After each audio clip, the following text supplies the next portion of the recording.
C'est donc le grand retour de la Twingo 11 ans après la dernière génération. Elle revient en version électrique et Renault veut avec elle frapper fort sur ce segment. Le constructeur va vendre ce modèle moins de 20 000 euros dès le printemps prochain. La voiture a été conçue en Chine en un temps record, 2 ans seulement. Alors il y aura un avant et un après Twingo, nous dit Renault.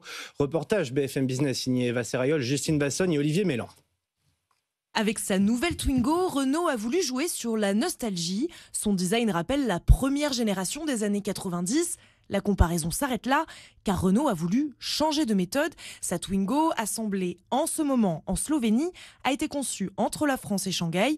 Aurélien Subsol est directeur produit pour les citadines électriques de Renault. Nous avons là-bas une équipe de 150 ingénieurs qui est en lien extrêmement direct et rapide avec tout l'écosystème des partenaires et des fournisseurs chinois. Ça permet de gagner du temps dans les boucles d'échange, dans les boucles de validation. Résultat, la Twingo a été conçue en 2 ans seulement, alors qu'en moyenne, il en faut 4 pour créer une voiture en Europe.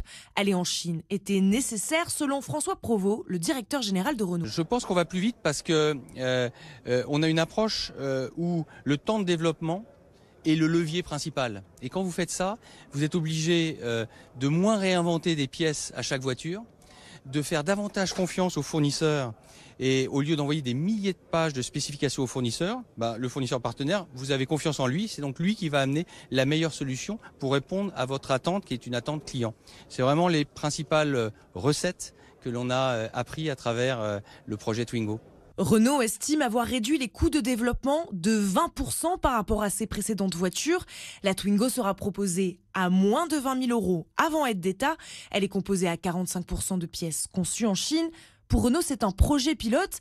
L'idée, produire en Europe, mais appliquer les méthodes chinoises au technocentre de Guyancourt. Renault qui effectivement se tourne de plus en plus vers la Chine, ses technologies, ses constructeurs.